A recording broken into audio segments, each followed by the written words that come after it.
اما شاید باورتون نشه، بزرگترین بوران برف و سرمای دنیا با بیشترین کشته در ایران اتفاق افتاده. واقعی که در کتاب گینس هم ثبت شده.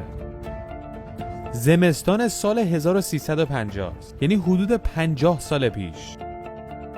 در اون سال از اواسط بهمن ماه هوا گذاشت رو به سردتر شدن. هر روز سردتر از دیروز. در 19 بهمن ماه بورانی در ایران شروع شد که تمام رکوردهای دنیا رو شکست. مصیبت بارترین اتفاقی که افتاد و همه رو شوکه کرد بارش دونه‌های ریز برف بود که روزها پشت سر هم بدون قطع شدن بارید. ارتفاع برف در بعضی از نقاط ایران، مخصوصاً تهران، حتی به 8 متر هم میرسید. خیلیه ها، یعنی 8 متر برف همه جا نشسته باشه. یعنی به اندازه ارتفاع یک ساختمون 3 طبقه فقط برف. این برف تمام ایران رو درگیر کرده بود. در اون روز جغرافیای ایران عوض شد، چون خیلی از روستاها و دهستانها به طور کامل از بین رفتن و تمام اهالیشون هم کشته شدن. برای این میگیم که جغرافی تغییر کرد، چون 200 روستا از رو نقشه پاک شد. در منطقه سمیرم اصفهان فقط 12 روستا ناپدید شدند. 1000 نفر تو ارتفاعات گیلان کشته شدند. این برف وحشتناکتر شد وقتی که سرما هم بیشتر شد. بعضی از شهرها مثل شهر کرد سرمای 27 درجه زیر صفر رو تجربه کردند. 2 روز بعد خراسانی ها منفی 36 درجه سانتیگراد رو تجربه کردند. این سرما فقط با سرمای قطب جنوب قابل مقایسه است. یعنی فقط 4 درجه از سرمای قطب جنوب کمتره. این سرما چند سال قبل از این هم در ایران رکورد زده بود. در شهر سقز در زمستان 1347 منفی 36 درجه ثبت شده. اون زمان که اینترنت نبود و یک اخبار محدودی رادیو تلویزیون داشت، اما روزنامه‌ها حسابی جولان میدادن، مثل شبکه مجازی امروز. تیترهایی که اونها در مورد این سرما نوشتن خیلی جالبه. روزنامه اطلاعات در 2 بهمن ماه گزارشی نوشت که تیترش این بود: ما از چنگال دیو سفید گریختیم. در این گزارش تونلی رو نشون میده که قرار بوده سرپناه بشه، اما برف بیرحم اون سال حتی ماشین‌های داخل اون تونل رو هم مدفون کرده بود. بیشتر کامیون‌هایی که تو کشور تردد می‌کردن کنار جاده مونده بودن. جاده‌ای که دیده نمی‌شد، تو برف مونده بودن. جالبه که بدونید گازوئیل خیلی زود یخ میزنه. ماشین‌های امروزی همه جور امکانات داره که گازوئیل یخ نزنه، ولی اون زمان گازوئیل یخ میزد و وقتی یخ میزد مثل یخ در بهشت تمام لوله ها رو میگرفت و دیگه ماشین روشن نمیشد تا تمام این یخ‌ها آب بشه. کلی راننده از سرما کنار ماشین‌هاشون یخ زدن. وقتی کامیون‌ها حرکت نکنن هیچی گیر نمیاد، مخصوصا نفت و بنزین و اینجور چیزا. برای همین بیشتر گرمایش خونه ها هم یا از سرما از کار افتادن یا سوختشون تموم شد.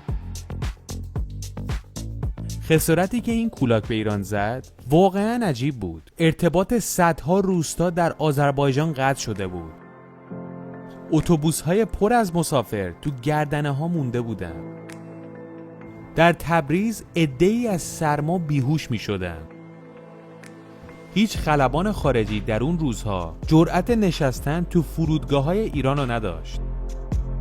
گریدرهای راهسازی‌ها که تنها امید باز کردن راه‌ها و جاده‌ها بودن، به علت سرمای زیاد تیغه هاشون یخ زد و از کار افتاد. 8 روز از کولاک گذشته. اغلب جاده‌های کشور هنوز بسته است. کامیوندارهایی که تو راه‌ها مونده بودن، اونایشون که زنده مونده بودن، وقتی دیدن مردم گرسنن و هیچی ندارن، هر کامیونی که بارش خوراکی بود تقسیم میکرد بین مردم. کلی آدم تو جاده ها گرفتار بودن تو ماشینا. همونا بعضی وقتا مجبور میشدن هر چیزی دم دستشونه آتیش بزنن که از سرما نمیرن.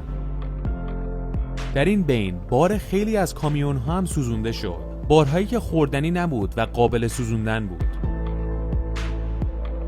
آمار دقیق وجود نداره، ولی میگن بیشتر از 4000 نفر تو این سرما کشته شدن. خدایا برف بس است. این دعایی بود که اون سال مردم ایران مرتب زیر لبشون تکرار میکردن. این اتفاق به قدری سهمگین بود که به عنوان پرطرفات ترین بوران دنیا در کتاب رکوردهای گینس به ثبت رسیده.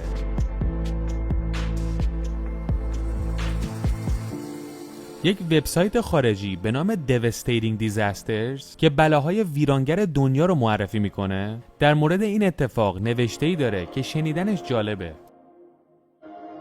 اونها نوشتن کولاک شدیدی که در ایران رخ داده 1 هفته طول کشیده و باعث شده 1,648,000 کیلومتر مربع به طور کلی درگیر بشه و هزاران نفر به معنی واقعی کلمه به خاک سپرده بشن. خیلی از اونها تو خونه هاشون نشسته بودن و فکر چاره میکردن، اما سرما امانشون نداده و یخ زدن. این وبسایت ادامه میده با اینکه ایران یک منطقه خشک و گرمسیری به حساب میاد، اما همین سرزمین خشک و گرمسیری بدترین کولاک تاریخ رو تجربه کرده و شاهد برفی بوده که حداقل 3 متر و حد اکثر 8 متر ارتفاع داشته. و شاید باورتون نشه این موضوع، سواحل دریای کاسپین در اون سال یخ میزنه و یخزدگی دریای کاسپین به غیر از این در طول تاریخ ثبت نشده. البته سواحل ایرانشو داریم میگیم. یک داستان جالب دیگه اون دوران این بود که هلیکوپترهای ارتش میرفتن بالا سر روستاهای مدفون شده توی برف و نون و خرما مینداختن پایین. کسی اونجا دیده نمی شده و می گفتن شاید اینا تونل بزنن بیان بیرون و احتیاج به غذا داشته باشن، که البته بیشتر این غذاهایی که مینداختن نصیب حیوانات گرسنه می شد که اونها هم حال روز بهتر از آدمها نداشتن.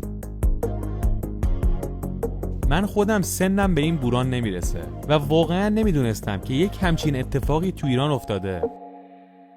شما میدونستین که بزرگترین طوفان برف دنیا در ایران اتفاق افتاده و بیشترین کشته رو داده؟ لطفاً کامنت بدید.